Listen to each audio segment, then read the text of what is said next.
I picked a subject I had been avoiding, and now I'm kind of regretting doing it. Yeah, man. That's yeah. That's It's a little. Well, it's gonna be a long one. Just put it that way. a long blog. Yeah. Well, I got into the 4-year cycle.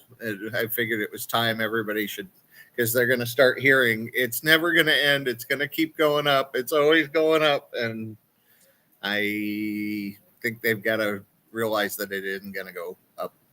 Just no market does that. No, well, and you can't have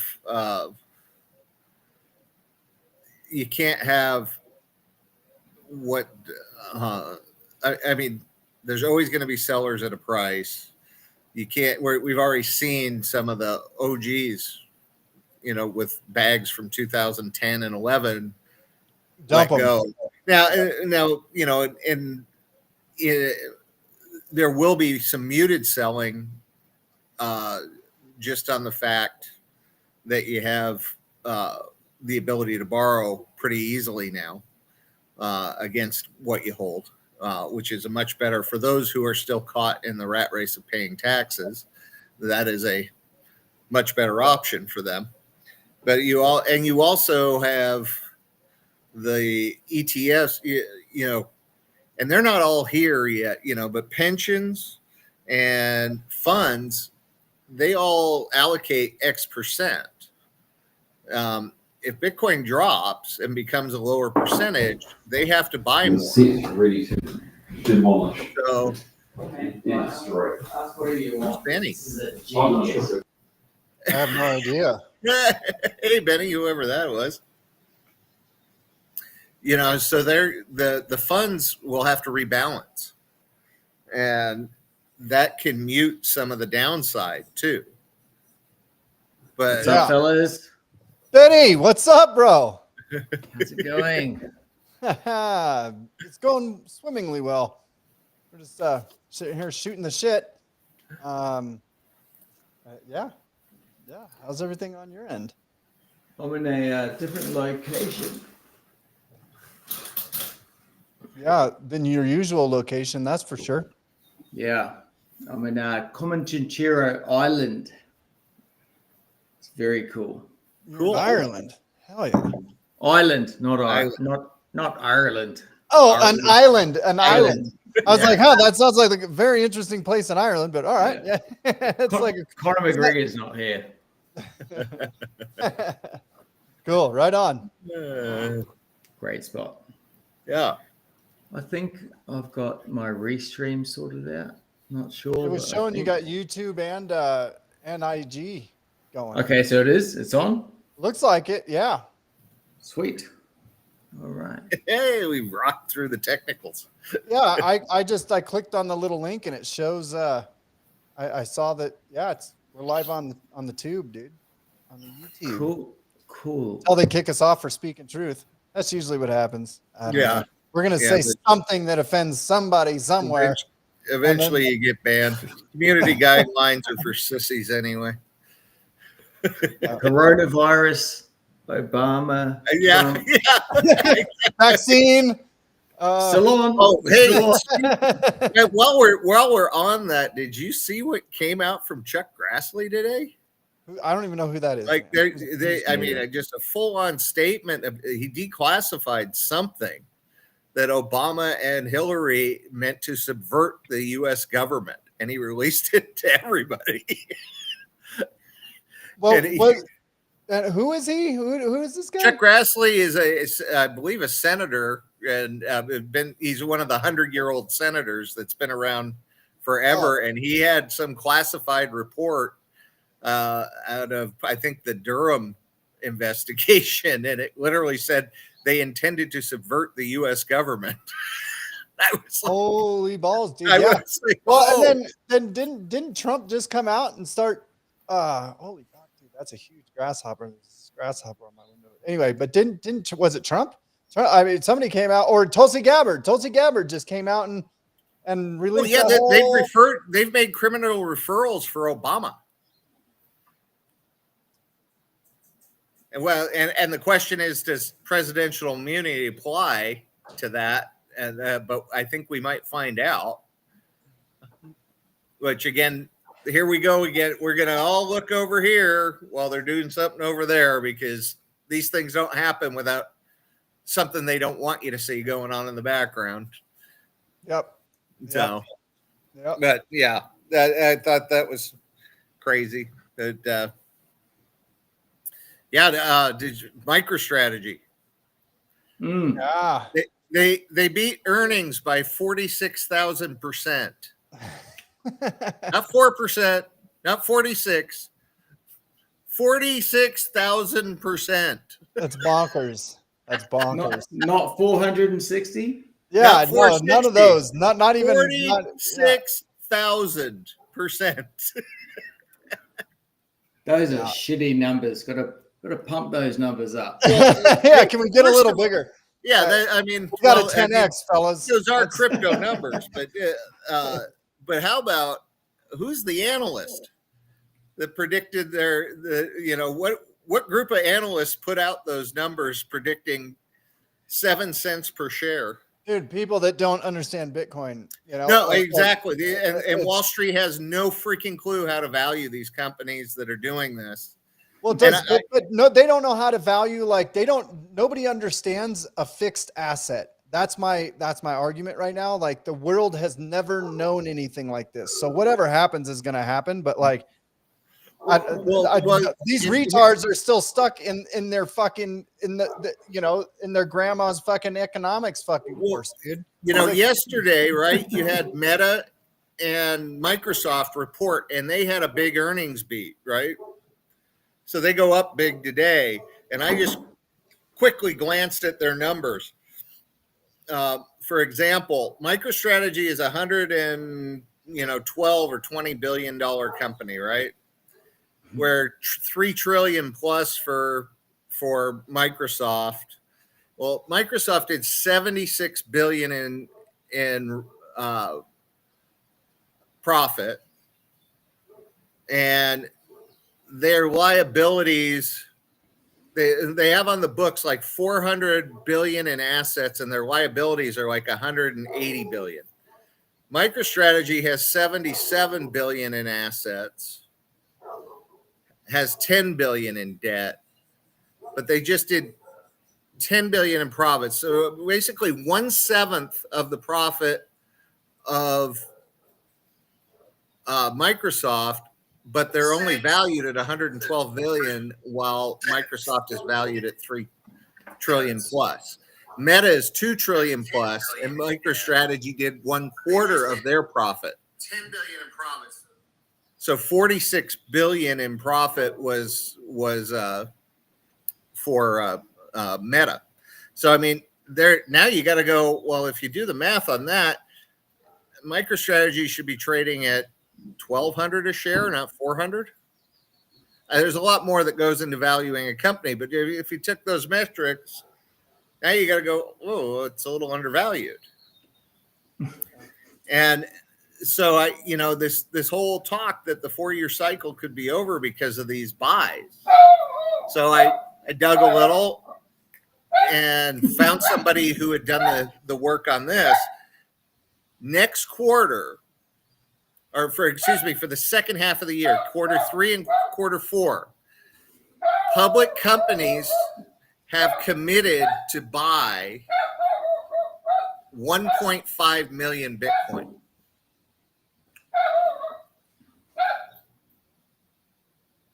Okay. I mean, there's only 450-day mind. The commitments of 1.5 billion or million over the next 6 months, just from public companies. That's just the ones that have come out and disclosed that they intend to buy. So, I mean, maybe.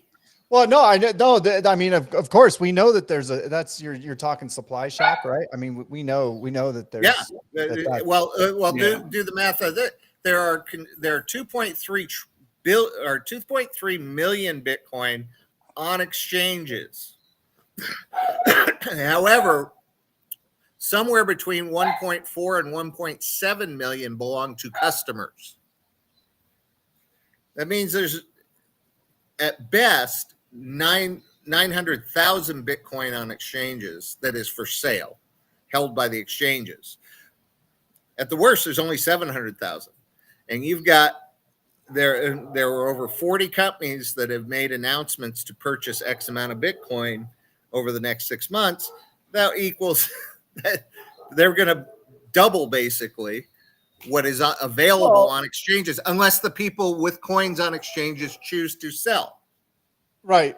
That, well, yeah. And I mean, is it going to like cause a, I guess for lack of a better term, like a bidding war or stuff? I mean, will the price go up there's with always people that will sell, but if what you can run into, we know these institutions all buy OTC, right? They don't go on the exchanges. Right. So They're not going to Coinbase. basically, if the public gets wind and figures this out, you would be insane to sell your Bitcoin. If you are one of those people who's too new, doesn't understand self-custody, and has got Bitcoin parked on the exchange, and you see the price jump to 150,000 and you're like, oh, I'm going to sell it, you're insane. Because literally, if everybody who holds coins on the exchanges says, I don't want to sell right now, these guys have committed. I mean, they've made public announcements. If they don't buy, what is that going to do to their share price? They have, and once you make that public announcement, you better follow through with the purchases.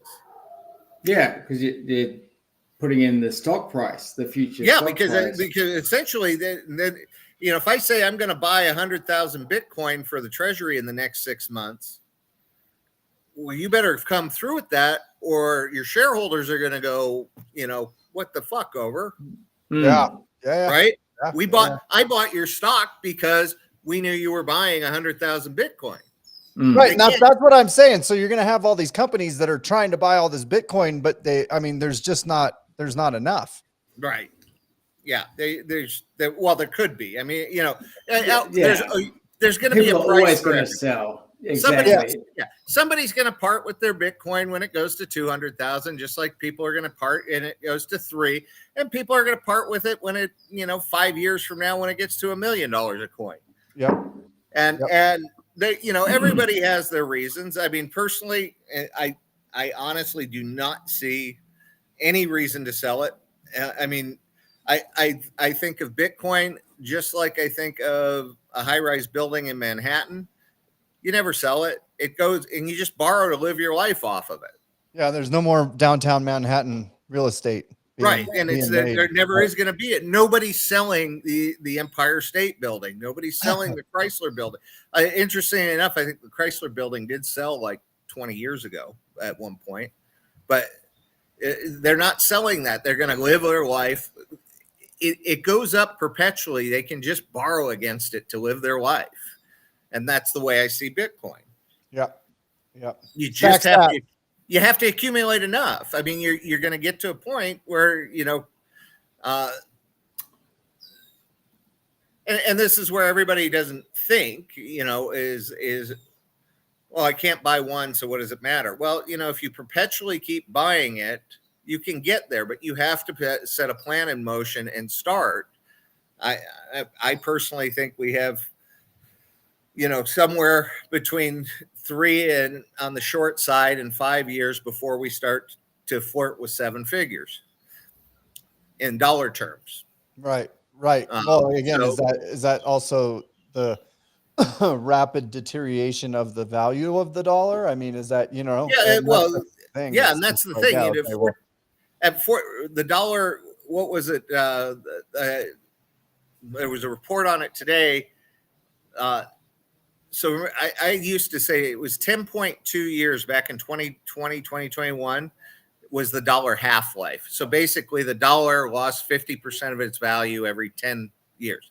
Right. Somebody came out today, said it was 5.6 years now. Sure. Yeah, that makes sense. So, yeah, well, right. And that's what I'm saying. So, and it's only going to double and double and double. And so, right. And so like, I think it's better to peg Bitcoin to something like a house. And like, you know, they say like your average, whatever the average house price is, because isn't it uncanny how close it is? It's like we print 40%, 50% of the money supply in 2001, 2002, whatever it was. And then everybody's housing went up that same exact amount, right? Like the value of their home. Oh yes, it's so tightly correlated. and that's a gold great is way to very see it. gold Yeah. is very similar. Gold runs its pattern, but most of the time it comes pretty close to the same as the rate of debasement. You know, and everybody thinks the stock market just goes up, but if you do it in gold terms, the stock market in the last 20 years is down 34% against gold. Yeah. Yeah. I mean, it's silly. Nobody wants the rock, but the rocks outperform the S&P 500. Guess what? What else is there? I mean, you know, obviously the stock market's down 98% against Bitcoin since its existence. Oh yeah. You know, it's eating everything, man. yeah. Everything. So, Hell yeah. you know, and Talking you have to. I thought about this a little today, right? Because, you know, we all talk about the 2016, it was 650 Bitcoin to buy the average American house. Today, it's like 3.5, right? Right. But think of this. I know a lot of people didn't have that $210,000 to buy the average home, but they had the 10% down payment. So in 2016, if you bought the down payment, $21,000 worth of Bitcoin, you would have gotten a little over 7 Bitcoin. That today would buy you the same house. Right. And you'd have 3.5 Bitcoin, or You you could just borrow on a 50% loan, keep your 7 Bitcoin and get the house. Yep. There's no reason to store your wealth in a home. Absolutely none. No. And not only that, but on a 20, can you imagine if you had a 20 or 30-year fucking like loan with your Bitcoin? Like, and you know what I mean? You're buying, you're getting free shit. It's the money glitch. There's a money glitch going on. Buy. Yeah, and that's the whole purpose of the new mortgage company. You know, the People's, what was it? The People's Fund, or that are going to try to use Bitcoin bonds and do. I mean, there's so many things you can do with collateral this good, and we've just scratched the surface. You know, MicroStrategy is doing a myriad of things for selling equities and borrowing against it, but there's so many more things for this to be used as collateral, and it starts to it changes the paradigm that you need to go into debt to get the things you want. You know, and that's a big deal for it's freedom. It's freedom, because debt is slavery. Debt is slavery. Yeah. And they're not, you know, the powers that be are not going to let the other system go, but I think they all realize it's impossible to stop it. They can only try to integrate it and keep their things. And when you think about, you know, the amount of employees, Visa, MasterCard, American Express. Dude, do you understand how big American Express is? I mean, and they're nothing compared to like the other ones, but I've worked with PayPal. PayPal, and literally they are unnecessary with Bitcoin and stable coins. Mm-hmm. So they're going out of style pretty quickly, and then you factor in AI as well. I mean, you know, I was like, what is what America needs a lot fewer of, but they have the most of, is attorneys. Well, 90% of attorneys are going to become unnecessary with AI. And the only way you're going to get to go through law school and get a job anymore is if you are elite. Because otherwise the AI is just going to replace you. They don't need, you know, intern first year law graduates at a firm anymore. The jobs they do, they're just researchers. They don't need them. They just hook up their AI. So unless they think you have incredible talent and are eventually going to be a great trial lawyer someday, you're not going to get hired. Yeah. Yeah. Which, by the way, and in my opinion, in the United States, that will be a great day when AI replaces all those clowns. But it's there's high-paying jobs that are disappearing, basically. And how do you make it otherwise? You need to, people need to look at that. I mean, because I talk about this. I've asked Grok, I've asked ChatGPT, if you needed money, what would you use? What is the best form of money? Always the answer is Bitcoin. Really? Yeah. It knows that? Because think about it. If you're an AI, now, and I'm not asking for a person, I'm asking it for it. If you had to go into the world, an AI can't pass KYC, it can't get a bank account. An AI only has digital options. And so for it to transact, and it's talked to, I've gotten stablecoin answers, I've gotten Bitcoin answer. I had a conversation with Grok the other day about, well, what about privacy? And it suggested Monero, but listed a lot of the risks with Monero because it's not widely accepted. Isn't it? Price Some folks are betting on volatility. cryptocurrencies like Bitcoin for their decentralization and global reach. Others stick to tried and true fiat currencies, especially if they evolve digitally with stable regulations. Ultimately, it'll probably be a mix. Digital currencies. That's my guy. He's my AI guy. He agrees. Yeah, they all come up with the same answer, and it's obvious. What you're going to have a lot of these tasks. For example, like that can be turned into AI, or like procurement for a business that has distribution centers. It can monitor in real time where their inventory is and make the orders without having people reporting here. It eliminates a lot of nonsense, but the AI's got to have a way to book an order, pay for it, and do that. Yeah.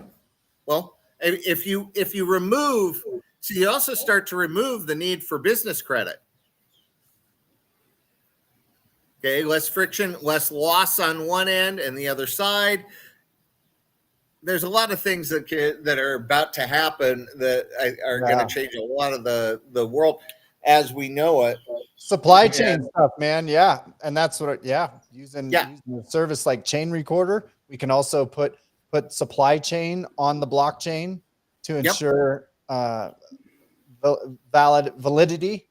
That's the word. Yeah. And you've got, Walmart uses VeChain now, has been for 4 years. Do they? Yeah. Yeah, there you go. Disappointing that VeChain's price has never moved anywhere. Might have really shitty tokenomics, but I've lost a ton of money on that. On VeChain, it's got I'm bad still holding it. If you look at projects that came out in 2017 that promised to do something and then delivered, there are very few, and VeChain is one of them. It works. Like I said, Walmart uses it for inventory management. It just, again, there are a lot of things that don't really need a token. VeChain is a great use of the blockchain, but is there really a use for the token? It pays for gas, but it's such a minuscule amount, and only businesses are going to use it because its primary use case is to track inventory. And that's why I say there's so many things in this space that have gone off the rails because they don't require a token. And my example is Chainlink, which is, now even the Trump administration made a remark about them that how great they were, and they are. Almost every chain except for the Solana chains, which uses Pith, everybody else uses Chainlink. It's 95%. It's the oracle of choice. But why do you need the token? It's an Ethereum token. Yeah. There's no use. Yeah. For me to Yeah. buy that, I got no use for that token. I don't need an Oracle, right? So what? And it pays to use the Oracle is the use of the token, and they claim governance, but it's a centralized company. I mean, they say they're decentralized, they're not, and so you have no use of the token. And Chainlink isn't going to send out to the people who own the coin, ask them to vote on their next upgrade. I can promise you that. So it really has no use. So just they would have been way better off becoming a public company and selling stock. Hang on, are you talking about Chainlink? Chainlink, yeah. So sell? So Yeah, sell. well, I I've mean, got- my feeling on it is look, everything that gets news gets pumped, and it does pump sometimes, but I think overall people realize there's absolutely no use for the public to use that token. Yeah. So it quickly disappears. And so it's a fabulous project, but all that token was a cash grab for the founders. It does not serve a purpose. The flip is, Solana, right? The Ethereum, all the layer ones, they all require those coins for gas. There's a legitimate use case. It helps the rewards help secure the network. Legitimate use case. But as soon as something says it's a governance token, run. That's Algo. Isn't that what Algo is? No, well, it's both. It's governance and gas. Okay. Algorand's the layer one. But the other part is you have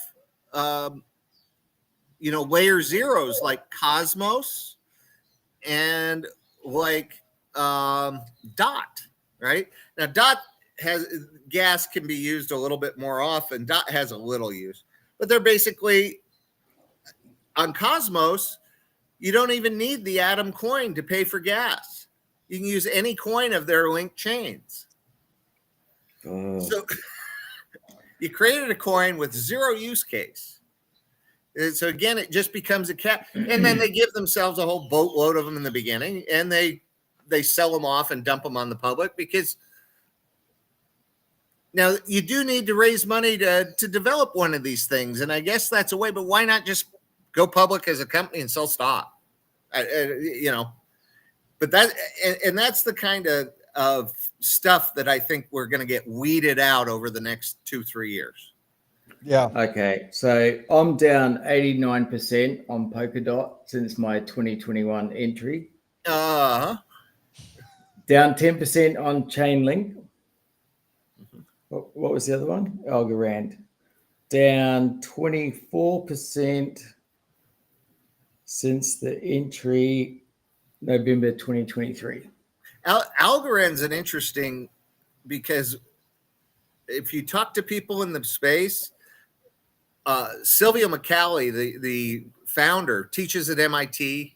He's it's considered great technology. The chain works pretty well, but it must be horrible to develop on because they have consistently gotten big deals to bring things to their chain and have things built. And about a year after these companies do these things, you find out they've moved to another chain. If I just put all the money into Bitcoin, Yeah. Yep. I think You probably have more.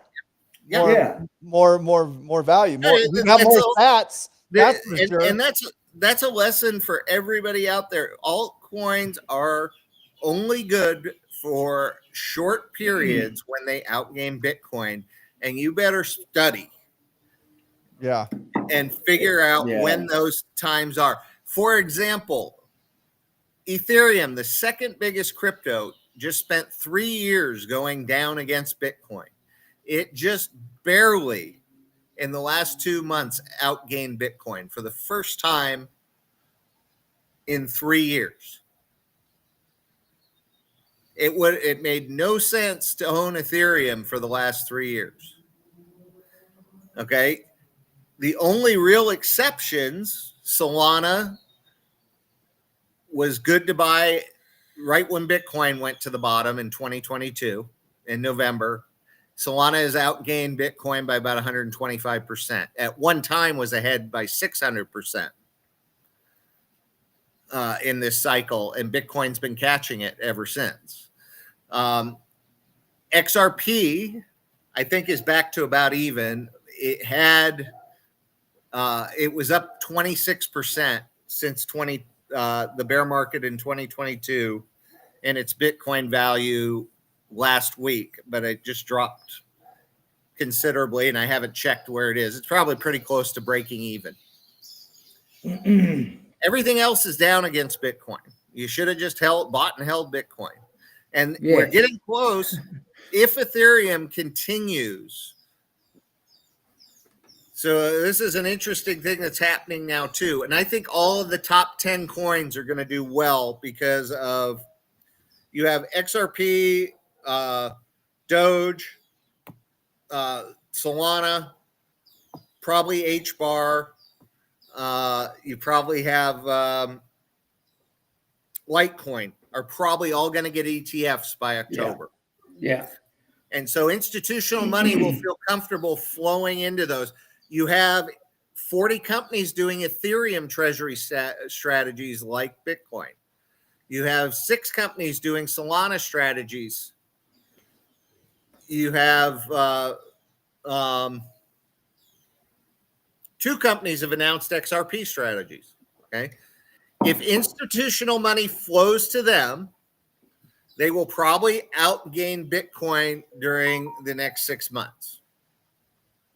At least the final 3 months of this run. And then some of that money, because the majority of the money that came into Bitcoin and has come into the Bitcoin this cycle has come from the ETFs. They're not going to sell their ETF to go into Fartcoin, you know? They're just not going to do it. But most of the money that's gone into XRP, Solana, and Ethereum, and BNB, by the way, is going to go. I how far I don't know, but I think it's going to 1,600 at least. They've got a treasury strategy, and they're smart. They burn tokens. Binance knows how to pump that coin. What's it worth now? It was at 850 the other day. It's probably down to about 7 something now, 770. It's a huge coin. It's probably, but it's going to double for sure. These are going to get institutional money, but they're mostly owned by the public still. The public will filter out of those coins when they get institutional money and pump and flood into some smaller coins. And that will be the alt season that everybody's been clamoring for, and it'll be much smaller than any alt season we've ever seen. But it is still likely to happen because those coins haven't had an ETF for 2 years. ETH has, but it's still mostly owned by public people who are in the crypto space and will take their gains and go into smaller coins and rotate.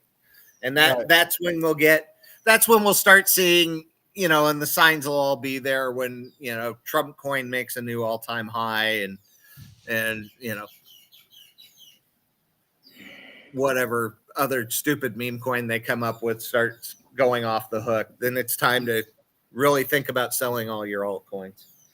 Yeah. I am learning a valuable lesson through the process of trying to get the quick gains on something, which shouldn't have done. It was so fucking stupid because I'm 80. I've got 57 altcoins, and they're all down, and I'm holding them, hoping they come back, which they probably won't. But the chances. What you need to look at now, because I think everybody has to look at this. Look, there's no guarantee that the small caps get any money flow this cycle. There'll be odd ones, but there's 30 million. We don't know. I mean, finding the fact that you did. If you're sitting in some small cap coins with a market cap under $80 million, okay, you probably want to just take your lumps and move it into something we know is going to move. Okay, you're not going to get your money back. You're not going to get 100x. But if you move into some of the mid caps, the money will flow out of those first 10 once the market gets a little silly, and we'll move into you have like Avalanche will probably have a late run. Cardano always runs late, and that's a top 10 coin, but it's weird. But it's done it both cycles, and the setup on the charts looks like it's about to do it again. It's going to be a late performer. Now, will it go back to all-time highs? I don't know. I mean, I have a hard time believing a coin that has like 900 daily users can be worth what the top 10 coins are, but they manage somehow. I think people just don't sell it. Me included. Yeah. Well, I hold some too. I've had it, I've had it staked. I sold some, at $3 last cycle, and I sold some at $1.20 this cycle, but I've been in it since 3 cents. I can afford to wait. I just stake it and wait for it to pump. But I've been exiting it for 4 years, basically. But what's sad is, though, again, I'm talking in a fiat dollar, right? Well, Cardano goes back to all-time highs at $3.50 or whatever that is. It's still going to be way down in its Bitcoin valuation. Yeah. And so what should I have done last cycle? I should have 2021 when it hit 350, I should have just sold it all for Bitcoin. Walked away. And that's this is my third cycle, and the lessons have panned out, and I took some of the harshest ones, losing everything last cycle. Not because I didn't make a plan or do things properly and think things out. I just made the wrong decision. Yeah. I researched, I did everything that you should do. And, Mike Novogratz lost billions. The CEO of Galaxy Digital, on the same project that I lost all my money on. Rand Nooner, the head of crypto banter, lost billions. They didn't see it coming, and they're in the business. Yeah. I don't think anybody can see a stable coin going from $1 to 4 cents in 18 hours. Nobody saw that coming, except the people that were pulling the manipulation to make it happen. So it's, the lesson, and again, the greatest lesson I learned from that is that, and I think Luna at the time was a top 5 coin or top 6. It had an $80 billion market cap. Okay. So that's so much. So much. That's a big number. Yeah. So, I mean, and so what it really taught me is there is only one place. There's one base layer in this whole ecosystem. That is Bitcoin. Everything else is speculation. And look, you should take a little bit of risk. Okay. Bitcoin's the safe play. It's going to go up 30 to 60% a year. Okay. That's your safe play. That's pretty good returns for your safe play. Yeah. Well, that's what I mean. Like people go S&P 500, 10% average over the last 100 years. That's where you put your money. Yeah. But Bitcoin at 30%. What? Yeah. It's just put everything there. That's where everything should just go there. It's like because of the debasement of the dollar, the S&P now loses 4% a year. Mm-hmm. So you can't go there on the S&P, but that's all in dollars. Yeah, now if you trade the best of the S&P and you get and you rotate in and out of things like Nvidia, Tesla, Microsoft, basically the Mag 7. If you go into those and you know how to rotate and pair trade them, you can make 20, 30% a year. It's a lot of work though. Yeah. You've got to follow. And I know, but I know guys, and I've gotten to know guys over the last couple of years through what I've been doing with researching stuff, and that they're into crypto, but they're also in the stock market, and they use exclusively pair trades. Two stocks that are high value but trade opposite each other at times, and they're making a fortune off of swinging from Tesla to Microsoft, Google to it's Google to Meta that have opposite reactions, and then recently they've been doing Tesla and MicroStrategy and swinging those in pairs and basically tripling the returns of what those stocks make. What do you mean they're shorting one and longing the other? No, they're trading in and out of them. So they keep a chart of like Tesla divided by Meta and then, or MicroStrategy. And when it reaches a certain level, they trade from one stock to the other. So they take MicroStrategy, trade it into Tesla, and then, they watch the chart. They've got these set up where they have one gets overvalued against the other. They revert to the mean. That's what they say about these. The pairs revert to the mean. And so when one gets overextended, you trade out of that into the other one and vice versa. Yeah. And it's like a 4X. It's like the foreign exchange. Yeah, I watch these guys do. Yeah, it's like trading the dollar against the euro, right? Pairs, yeah, exactly. But only with a hell of a lot more volatility and a lot more, Right. So what do you guys think of the bots? Are you guys using some of the bots? Yeah. We kind of have one. Yeah, we built one. Yep. So we're doing it based off of like alerts from TradingView. So TradingView will send alerts to our bot, and then the bot. Yeah, we set up a certain criteria to set off an alert, and then it sends it off and triggers a buy or sell order according. The bots are good because they can trade 24/7, but you need to use them where what I found with all bots is when you get outside your grid, when you have unusual movements, they can lose you a lot of money real fast.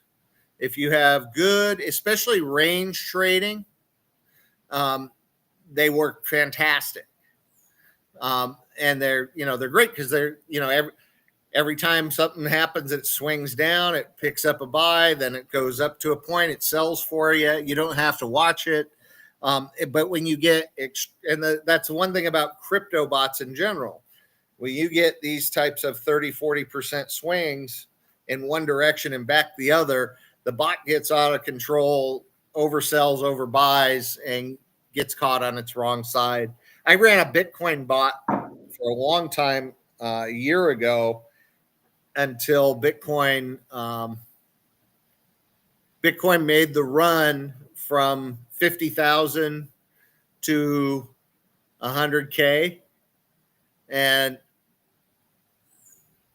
it ran off the grid basically and sold everything at like 80K, missed the whole second half of the move.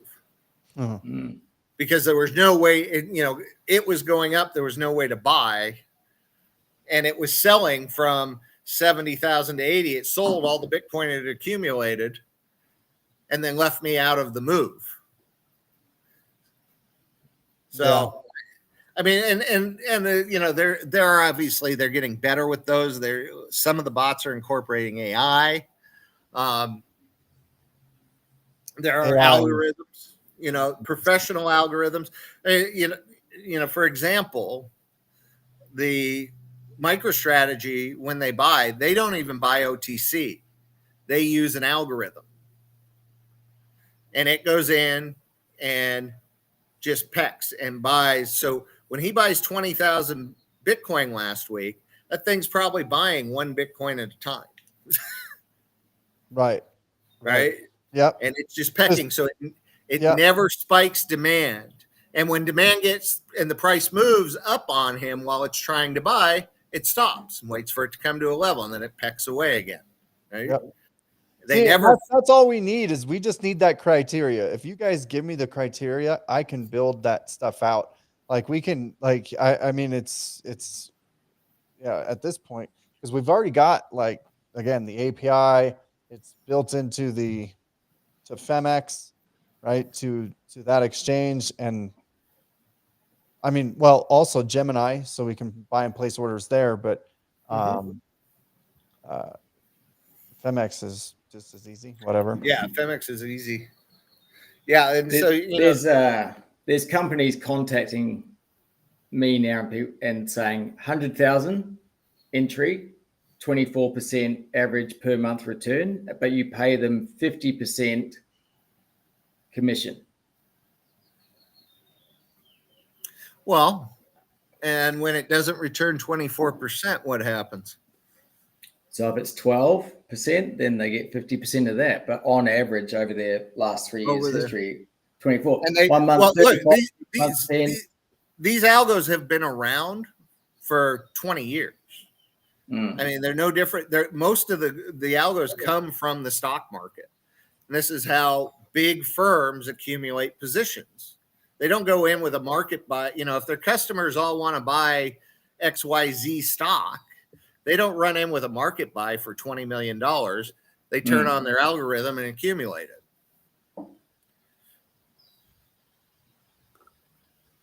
The key is to buy and not drive the price up when you buy in size. That's what the algorithms are built for. And smart algorithms also will sell big pumps. So it takes all emotion out of it. If the stock moves 1.5% in a daily candle, it just auto sells, out of the position. You may move part of the lose part of the move, but it's guaranteeing you taking profits. And then as soon as it comes down again, it starts to buy again. That's the beauty of algos.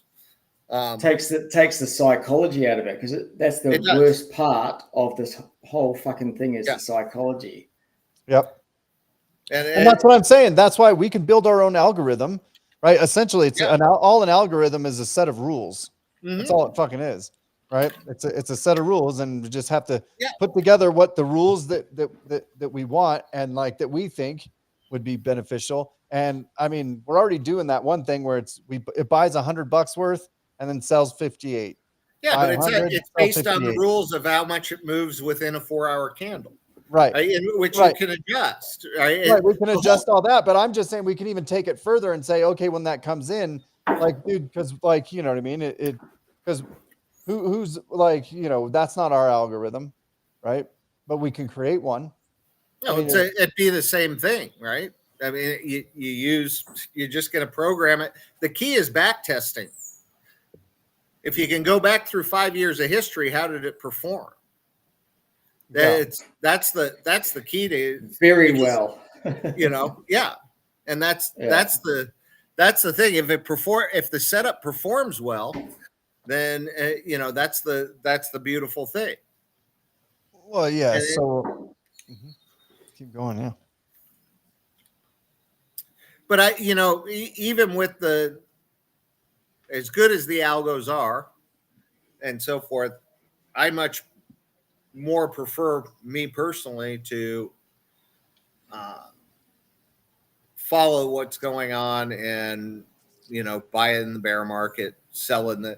I mean, it's not much different than an algo would do, but I prefer to make my decisions that way than leaving it up to consistent an algorithm. Yeah, I mean, I like the algo. I mean, I run one and it runs, but I don't use a large percentage of my portfolio to do it. Back in a second, guys. Right.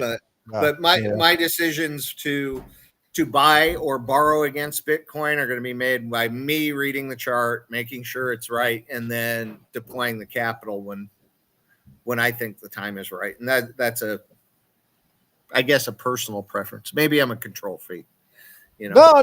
No. I think that's smart, especially like in bigger things. But like for me, yeah, what I'd like to do is figure out a way to make it like, smart and like trade, pairs like we're talking about, kind of like how people trade the stocks in pairs, but like trade, Well, and stack sats. At the end of the day, that's the end goal, right? Yeah. Like, yeah, that's the whole purpose. And yeah, and unfortunately, what's sad about the crypto market was, in 2016 and 17, all the exchanges except for Coinbase basically all worked on Bitcoin pairs or Ethereum pairs. There was even an exchange in New Zealand that ended up going bankrupt, but was built on Litecoin pairs. So it was all the other coins divided by Litecoin. And so it was, so you had pair trading built into these exchanges, and then the stable coin USDT came out and everybody wiped out the other pairs. Where are they, bro? So that you still see on some exchanges there are coins you can trade directly against Bitcoin, but they've really eliminated a lot of the ability to pair trade. What they want you to do is buy Bitcoin, then they get one trade. Then if you want to buy Ethereum with the profits or trade out to Ethereum, they want you to have to go through sell trade. They get their fee and then go over and buy with the USDT by the Ethereum. So they get two trades for what used to be one. And they get, they make their fees. Yeah, they just doubled all their revenue. Might be live on Yeah. YouTube. Yeah, just by eliminating the Trade Bitcoin, everything against Bitcoin trade. Yeah. Well, that's So- fucking poop-a-doop, poop-a-loop-a-doop. Yep. Well, But that's they got to make money, so that's not, they're facilitating something. And if you the only thing that I think will be coming, right now Thorchain and ThorSwap are the only place that you can do native Bitcoin pair trading, decentralized. So you can trade Bitcoin against BNB or Ethereum, and you don't have to bridge it or wrap it. It's native Bitcoin against there. I think the biggest change probably next year, we'll start to see decentralized platforms, real decentralized platforms that accept native Bitcoin onto them. Right now, everything's built on Arbitrum or Solana, and there's no way to put native Bitcoin. But Solana, Zeus is making native Bitcoin possibly available on the chain, which will change. And I think we'll see they're all going to get into bringing the liquidity of Bitcoin on, but you won't be bridging it. And that's the biggest risk. That's why I hate, if you bridge or wrap Bitcoin, you're trusting a third party that they're going to keep your Bitcoin, your real Bitcoin. And it, it also makes it vulnerable for hacks. So, decentralization is the way. They just haven't gotten there yet. Do you guys run your own node? Do you run a node? I have three. I don't three have right one behind running me. here. I did run one until I left Florida the first time. So it's been 2 years since I ran mine. In fact, it's in a box in my dad's house. I should go to the Bitcoin store here, sells them. I should go grab a node and run one here. Because I spoke to Tony from the Bitcoin Way last week. Oh, nice. How'd that go? Yeah. Oh, it scared me because I'm like, I thought I had shit locked down, and I don't. No, you don't. No. No.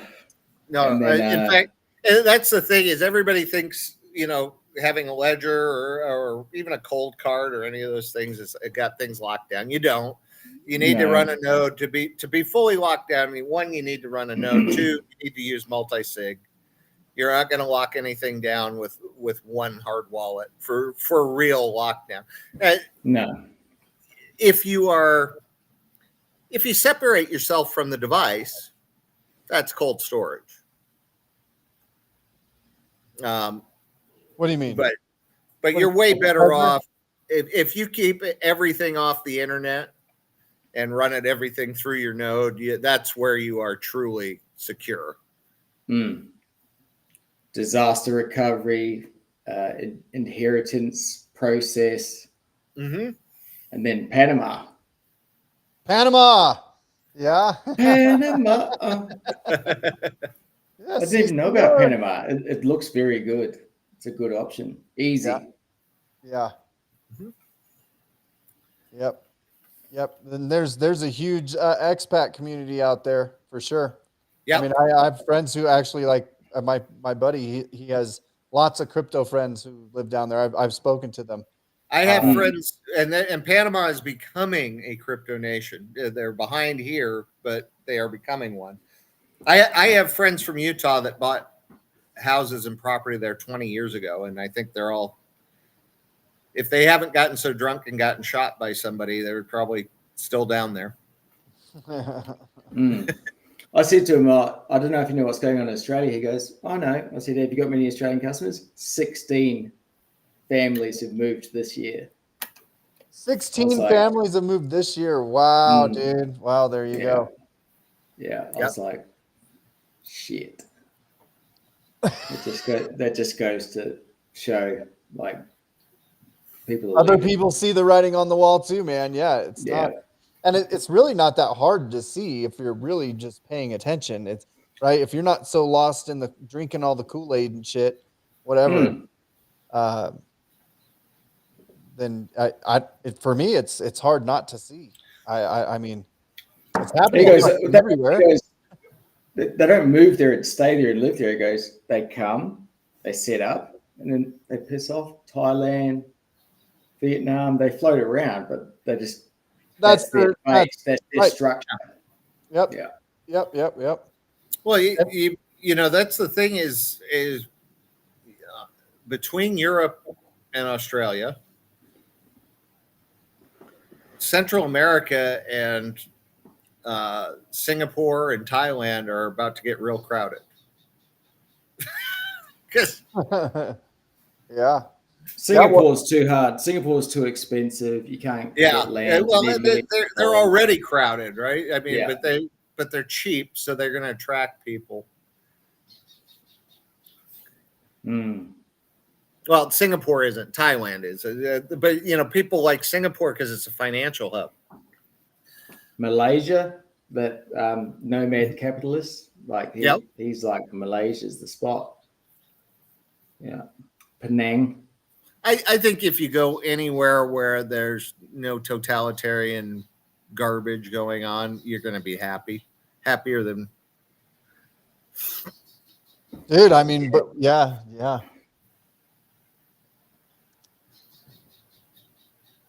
Yeah, I mean, and what is the big thing that everyone's trying to avoid? Really, is taxation. It's the huge taxation, right? And that's the beauty of what like the Freedom People does is we give you nationality that's outside of the jurisdiction of the taxation, and so like it's I mean the one thing is really the land. You know, and we can do the land patent and we can do all that stuff to stop them taxing the land.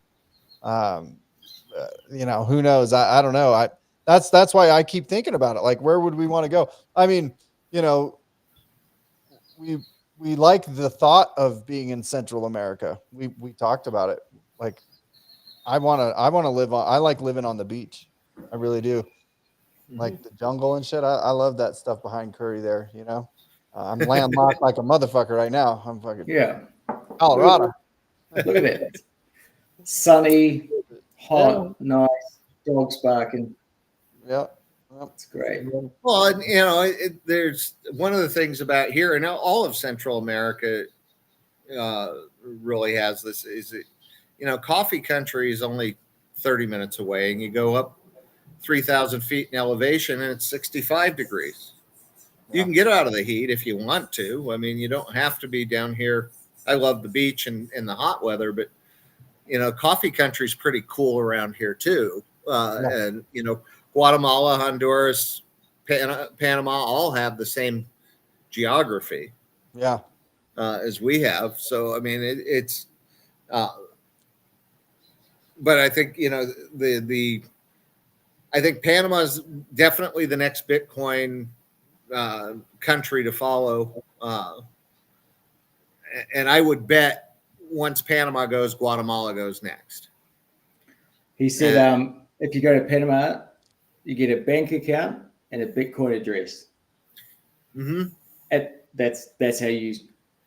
That's your sign up residency. Uh-huh. Oh, heck yeah. Yeah. And for those wanting to get out, you can get digital residency in Palau. That's pretty cheap. I think I paid $900 for 5 years. It gives you a residence card. You can prove residence outside of your whacked out country if you're in one of these countries that is beginning to go overboard. Yep, Palau. No. Yep, that's an option that, but again, where's Palau? Palau is 700 miles to the east of the Philippines. It used to be part of the Philippines, and now they're their own nation. Yep. And it's it's a really beautiful island. It looks really pretty. It's online, and within like 3 weeks, you can get your ID, digital residence, and you can claim residency there. They accept Ethereum and Bitcoin, I believe, for payment as well. Of course. But yeah, I mean, there's ways to separate yourself from a bad situation now and then get out anyway. Because eventually, as we know, they don't stop until somebody stops them. They just keep taking more and more. I think we're seeing that in the United Kingdom. They're at a tipping point, I think. Oh man. Canada, UK, and Australia are all in the same shithouse situation. Push stressed to the max, and they keep pushing the fucking foot to the goddamn pedal to the metal. Let's just run them through. It's disgusting when you really see what's going on. Wealth tax. It's like, don't you fucking get it that these are the people that buy food, buy cars, buy investment properties, start businesses, employ people? No, keep giving. Well, I think all these countries where the government got too big, they all forgot that what an economy is, and the government only takes from an economy. It's the private sector that makes an economy, and as soon as you put a bunch of people into office who don't understand that, this is what you get. Mm. And they truly, to their core, I mean, besides half of them being totally evil bastards, to their core, they believe that the government is the economy and can fix this. It's the solution to everything. It's just more jobs. I mean, how many jobs did you say, Ben, were in were government jobs? Remember you were telling me that it was 80% last 12 months. 80% of the new jobs are government jobs, dude. It's the beast. It's eating itself. It doesn't know it. It's the beast. It's the snake swallowing its own tail. What's fascinating too is in the United States, the last 2 years of the Biden administration, 95% of the jobs created were in government. When they finally got to the real adjusted jobs, they were in government. And now you look at the change, the federal government's laying people off. And now we're seeing real jobs numbers, which are a little shocking. We had 33,000 jobs created last month. They were expecting 200,000. They don't, by doing what they're doing, what they were doing, they were claiming a false narrative of a healthy economy. All right. Well, we're at the top of the hour, boys. Killed it. Thank you. Thank you for your time, Mr. Ben. Mr. Curry. Get Ben, the fuck thank out of you. Australia, Good to see you the UK, and Canada if you can. Fucking Bitcoin all the way. That's really the moral of this hour talk here is, and it usually is the moral of the talk is stack sats. We got to make Stack a sats, t-shirt. baby. I got a design going right now. Stack sats. Yep. We'll have that up somewhere. Exit All right. the fiat system. Don't be controlled. Be the controller. That's right. Yeah. All right, gentle Thanks, lads. Peace. Thanks, guys. All See you right, next bye. time. Bye. Peace.